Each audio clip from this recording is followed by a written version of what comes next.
Dajjal. Cukup. Adapun masalah Iran ini simple, sederhana. Ini kita ini kan terlalu sibuk di dalam kotak ini kotak. Sibuk sini. Sekarang saya bawa keluar kotak. Out of the box. Keluar kita sebentar. Masalah Iran ini adalah masalah imam mazhab lah kau. Apakah Dajjal nanti muncul di Iran, Pak Ustadz?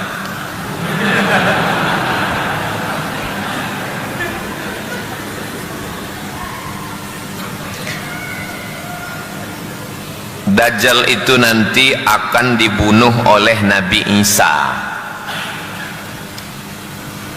Makanya kita minta perlindungan, Allahumma inni a'udzubika min azabi jahannam wa min azabil qabri wa min fitnatil mahya wal mamat wa min syarri fitnatil masihid Dajjal. Karena yang membunuh ad-Dajjal itu Al-Masih. Al-Masih yang asli membunuh Al-Masih yang KW. Al-Masih KW itu Al-Masih Dajjal. Cukup. Adapun masalah Iran ini simple, sederhana. Ini kita ini kan terlalu sibuk di dalam kotak ini kotak. Sibuk sini. Sekarang saya bawa keluar kotak. Out of the box. Keluar kita sebentar. Masalah Iran ini adalah masalah minyak. Jelas? Masalah minyak. Karena Amerika krisis minyak. Dia tak punya minyak.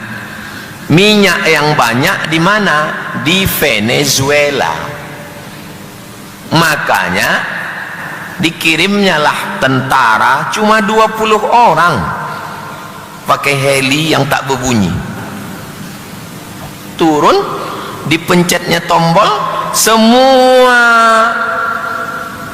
tentara yang mengawal istana Maduro presiden Venezuela itu begitu dipencet langsung tertidur di kamar tidurnya Maduro itu ditangkap. Ustaz dapat cerita dari mana? Intel cerita ke saya. Cuman 20 orang Ustaz yang menangkap Maduro.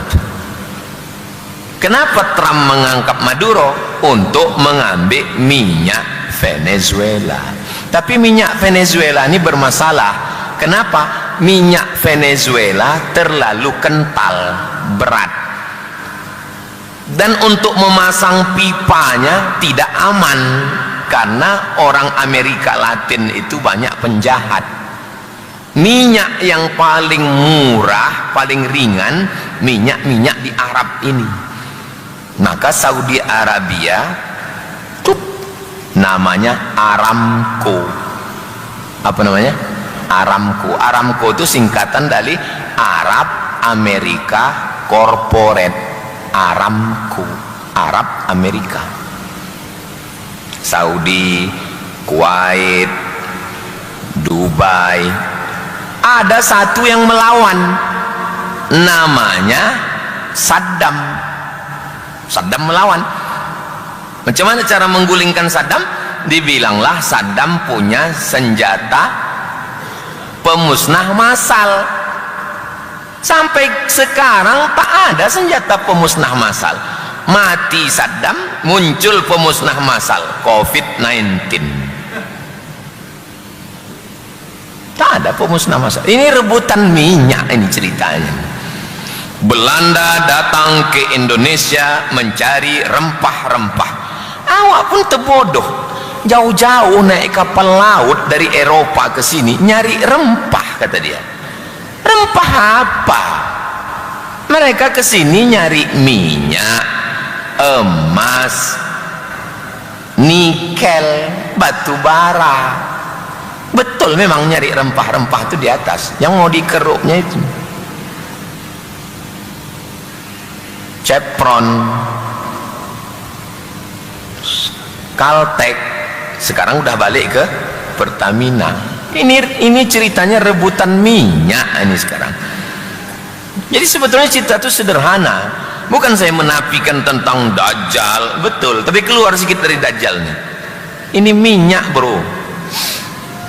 Kalau digulingkan Ayatullah Khamenei, penggantinya sudah siap.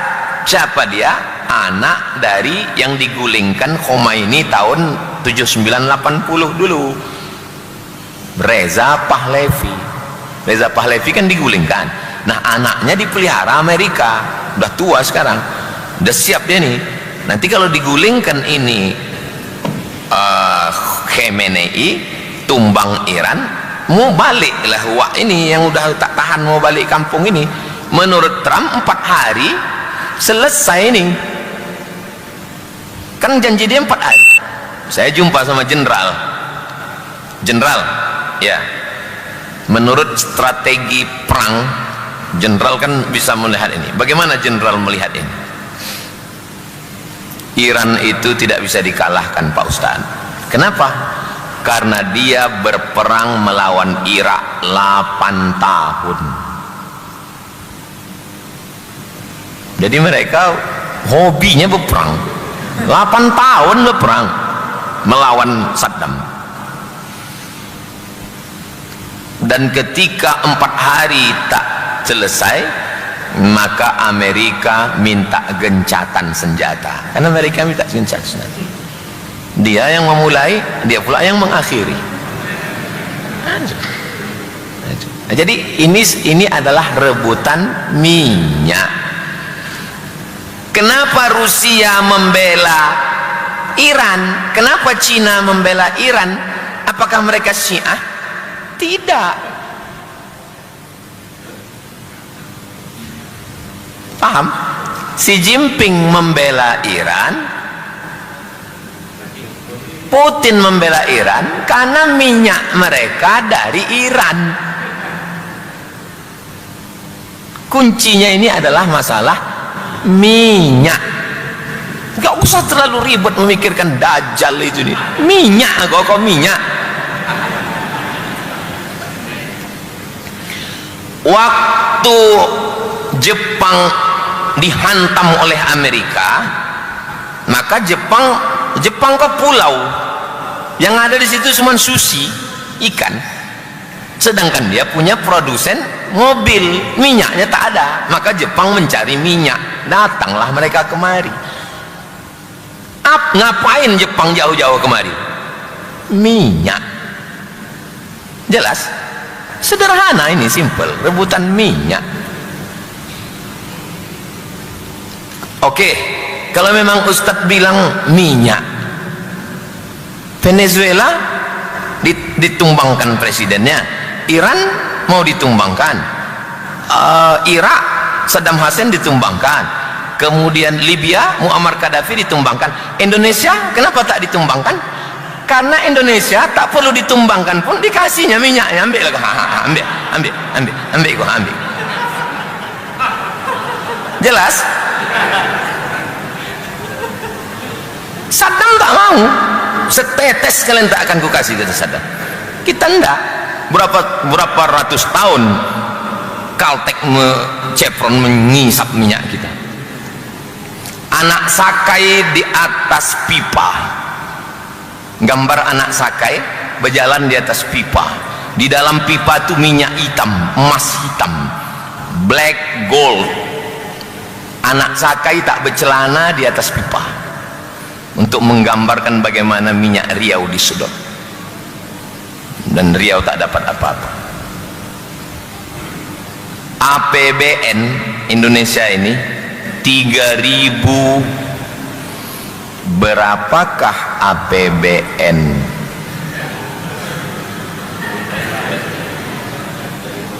Berapakah APBN 2026? APBN lain beritanya sekarang, 3.000 sekian APBN, 1.000-nya dari Riau, dikumpulkan dari Sabang sampai Papua itu APBN nih 3.000 sekian, 1.000-nya dari Riau. Artinya apa? Negara ini sepertiga duit belanja negara ini Hebatnya dia. Tak salah ceritakan, sakit hati kita. Sedang terjadi fenomena di mana anak muda sekarang sulit sahur hingga dini hari dan menyebabkannya mengantuk dan tidur di pagi hari. Bagaimana pandangan Islam tersebut? Fenomena di mana anak muda sekarang sulit tidur sehingga begadang, tak bisa tidur, akhirnya begadang, main game online, makan cepat saji, fast food, kemudian minum kaleng, gitu terus setiap malam. Begadang, main game, cepat saji, fast food, kirim, datang, habis itu minum kaleng. Itu dia mau cepat ke alam barzakh. Kanker, gula, jantung, cepat. Kalau mau sehat, ikuti ajaran Islam, tidur malam, jangan minum kaleng, minum air putih, minum teh pakai gula aren. Saya kalau di rumah hari Selasa, hari Rabu, hari Kamis minum teh pakai gula merah, gula aren. Gula putih itu white poison, white putih, poison racun putih, kena diabetes. Jaga kesehatan. Jangan minum kaleng, minum kotak, itu gulanya tinggi. Anak SD kena gula. Kok bisa anak SD kena gula? Pagi, siang, malam dikasih emaknya minum. Micin, penyakit semua, kasihan. Kok bisa mereka dapat label sudah bebas dari POM, pengawas obat dan makanan? Zolim. Kenapa meloloskan racun-racun ini untuk dimakan rakyat? Hanya karena mereka bayar. Jadi kalau mau sehat, jangan makan racun. Saya sudah bayar zakat penghasilan setiap bulan dan sisanya saya tabung. Jika tabungan saya sampai nisab, apakah saya wajib bayar zakat juga setiap 1 tahun? Ini tabungan. Dah. Berapa nisab tabungan sekarang?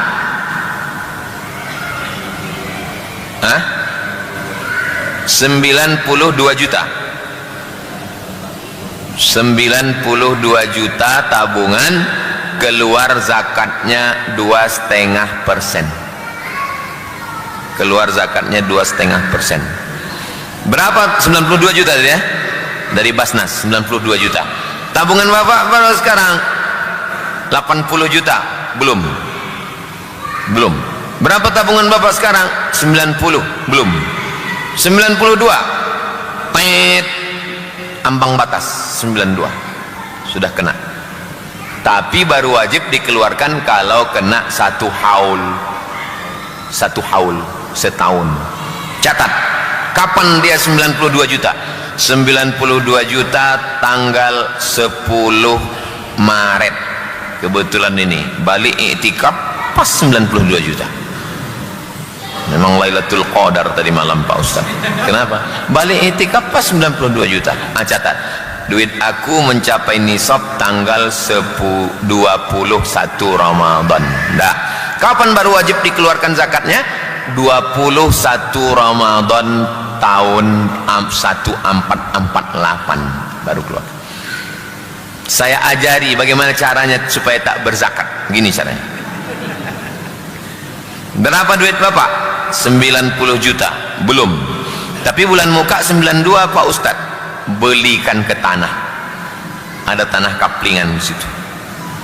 Berapa harga tanah kaplingan? 70 juta. Dah.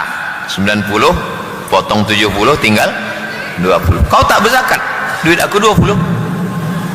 Dah. naik lagi, naik, udah 80. Ini bulan muka nih 92 nih, belikan ke motor. Bisa, seumur hidup tak bisa kan? Itulah maka orang jangan hanya ngaji fikih saja. Kalau ngaji fikih otaknya main. Ngaji itu 3: fikih, akidah, akhlak. Fikih, akidah, akhlak. Kalau hanya ngaji fikih nanti jahatnya. Akidah sifat 20 wujud kidam bako. Apakah saya wajib bayar zakat juga setiap 1 tahunnya Pak Ustadz? Dapat duit bulan ini 10 juta, keluar 2,5%. Dah. Dapat duit ini 10 juta, keluar 2,5%. Dapat duit 10 juta, keluar 2,5%. Duit yang dapat tadi itu tidak lagi dizakati karena sudah dikeluarkan zakatnya duluan untuk 1 tahun. Jelas? Untuk setahun udah. Maka punya 2 tabungan. 1 tabungan untuk gaji yang udah dikeluarkan, 1 tabungan untuk yang belum dikeluarkan. Nggak apa-apa punya 2 nomor. Jangankan 2 nomor, 2 yang lain aja boleh. Boleh 2 nomor. Nah, ini tabungan untuk yang sudah dikeluarkan zakatnya, ini untuk yang belum dikeluarkan zakatnya. Mesti begitu, jangan dicampur, nanti bingung sendiri. Mohon penjelasan mengenai zakat emas perhiasan dan emas batangan. Zakat perhiasan ibu. Ibu yang punya cincin, gelang, anting, subang, rantai, gelang kaki, kerincing-kerincing, maka cara mengeluarkan zakatnya 2. 1, dikumpulkan semua gelang, cincin, rantai, anting, subang, kumpulkan semua, timbang, keluarkan zakatnya sekali seumur hidup. Cincin, rantai, subang, anting, gelang berapa? 1 on. 1 on berarti 100 gram. 1 gram sekarang 3 juta. 100 gram berarti 300 juta. 300 juta keluar 2,5% berarti 7,5 juta. Keluarkan 7,5 juta. Ini zakat perhiasan saya seumur hidup sekali. Ini cara yang pertama. Cara yang kedua, pakai nisab. Nisab perhiasan emas, nisabnya 200 keping. 200 keping uang dinar. Sekeping uang dinar beratnya 4,25 gram kali 200 keping sama dengan 850 gram. Ibu kumpulkan semua gelang, rantai, cincin ibu, ditimbang sekilo. Sekilo berarti 1000 gram kali 3 juta berarti 3 miliar. Berarti ibu keluarkan zakatnya 2,5%. 1 miliar 25 juta, 3 miliar 75 juta. Udah jelas? Kalau emas ibu di atas 850 gram pakai cara ini. Tapi kalau emas ibu di bawah 850 gram pakai cara ini. Jelas? Dari angguknya tak jelas ini? Jelas kan? Nah, udah. Ini untuk perhiasan ibu. Kalau bapak punya gelang, punya cincin, punya emas, punya anting, itu bukan perhiasan, karena yang punya perhiasan itu perempuan. Jadi bapak-bapak yang punya gelang, cincin, emas, anting itu adalah tergolong emas batangan. Emas batangan nisabnya 85 gram. Setiap 85 gram zakatnya 2,5%. Bapak punya cincin, gelang, anting, suang, tak pernah dipakai. Waktu beli, ada duit beli, ada duit beli. Ada anak muda, setiap ada duit beli cincin, beli gelang. Rencana menikah belum dapat, tapi udah terkumpul 100 gram, sudah kena nisab. 100 gram kali 3 juta berarti 300 juta. Keluarkan zakatnya 2,5%, 7,5 juta. Jelas? Katanya ada emas yang tak ada zakatnya, emas paino, emas selamat, itu tak ada zakat. Itu tentang zakat emas. Minta tolong ambilkan. Yang ini mengatakan zakat fitrah itu 2,5 kilo, yang ini mengatakan 2,7 kilo on, yang ini mengatakan 3 kilo. Poning kepala kami, Pak Ustaz, berapa sebetulnya Pak Ustaz? Maka dicari mud. Takaran zaman Nabi itu namanya mud. Setelah dicari-cari mud yang ada di perpustakaan, yang ada di museum-museum, akhirnya ditemukanlah mud itu sebesar ini. Saya dapat hadiah ini dari Syekh Muhammad Jabir, adik Syekh Ali Jabir. Ini replikanya, yang aslinya di museum. Sebesar inilah mud zaman Nabi itu, diisi beras penuh, masukkan ke tapak tangan, kafain, tumpah pula.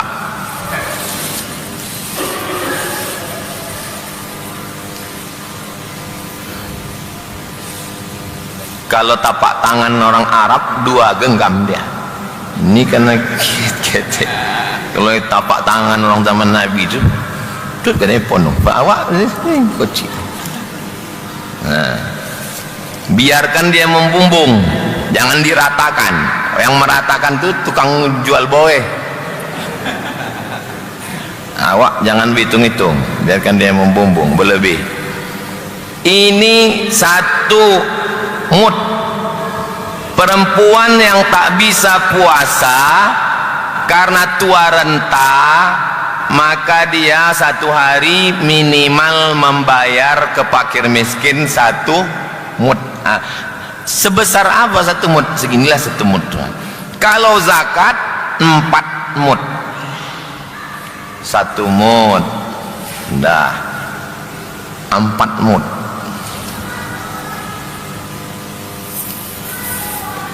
Jangan rekam lama-lama, habis paket.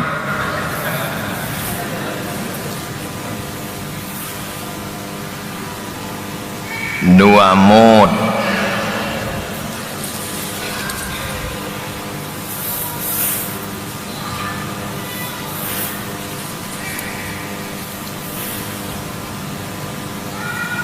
Tiga mud. Ini juga dipakai untuk berwudu. Nabi berwudu dalam hadis 1 mud. Segini air yang dipakai itu Nabi. Bukan saya melarang bapak menghidupkan keran. Nah, ini Ustaz kau menyindir, enggak. Nabi itu hemat. Nanti kita praktekkan berwudu 1 mud.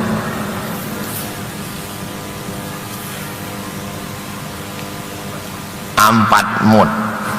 Timbanglah 4 mud nih berapa kilo. Itulah ada zakat fitrah. Ada mau timbangan? Nah, timbang. Itulah. Kalau nanti hasilnya 2,5, berarti itu 2,5. Kalau hasilnya, maka tak bisa pakai timbang, karena kalau diisikan ke sini beras beda beratnya, kurma beda lagi. Karena zakat itu 4. Yang pertama kurma, yang kedua gandum, yang ketiga kismis, yang keempat susu kambing yang dijemur, mentega. Zakat fitrah zaman Nabi cuma 4. Yang pertama gandum, yang kedua kurma, yang ketiga kismis, yang keempat susu kambing yang dijemur, mentega. Maka kalau dipakai definisi, kalau tidak dibuat Nabi bid'ah, maka berzakat pakai beras ini bid'ah. Karena Nabi tak pernah berzakat pakai beras. Carilah hadisnya kalau ada zakat pakai beras. Dan Nabi tak pernah makan nasi, maka makan nasi itu bid'ah. Kunyahlah kurma itu.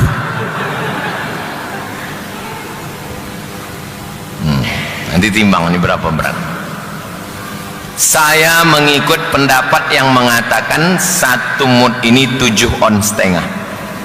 Jadi kalau 7 ons setengah 1 mud, 4 mud berarti 3 kilo. Saya balik ke Pekanbaru nih bulan Ramadan 2008 sampai sekarang 2026, udah 18 tahun saya pakai pendapat 1 sok 4 mud 3 kilo.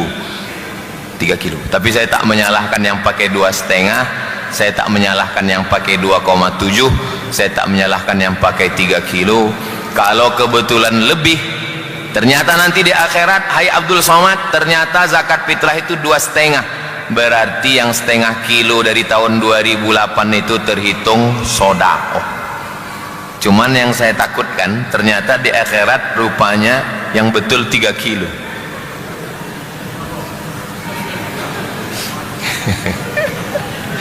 Menakut-nakuti Ustaz. Ala hadhihi niyah al-Fatihah. A'udzubillahi minasyaitonirrajim. Bismillahirrahmanirrahim. Alhamdulillahirabbil alamin. Arrahmanirrahim. Maliki yaumiddin. Iyyaka na'budu wa iyyaka nasta'in. Ihdinas siratal mustaqim, siratal ladzina an'amta 'alaihim ghairil maghdubi 'alaihim waladdallin. Amin. Rabbana taqabbal minna, terimalah segala ibadah kami ya Allah. Wa tub 'alaina, terimalah taubat kami ya Allah. Allahumma ja'alna minal ladzina yastami'una al-qaula fayattabi'una ahsanah. Jadikan kami orang yang mendengarkan nasihat yang baik, mengiringinya dengan amal yang baik. Rabbana la tuzigh qulubana, jangan palingkan hati kami ba'da idh hadaitana, setelah Engkau berikan hidayah kepada kami. Kama jama'tana fi hadzal yaum, sudah Engkau kumpulkan kami dari sejak malam tadi bertahajud sampai subuh ini, kumpulkan kami nanti di surga bersama Nabi Muhammad sallallahu alaihi wasallam. Waj'alna minal mutawasilin, jadikan kami orang-orang yang menyambung silaturahim ya Allah. Rabbana atina fid dunya hasanah wa fil akhirati hasanah wa qina adzabannar. Wa sallallahu ala sayyidina Muhammad wa ala alihi washabbihi wasallam walhamdulillahi rabbil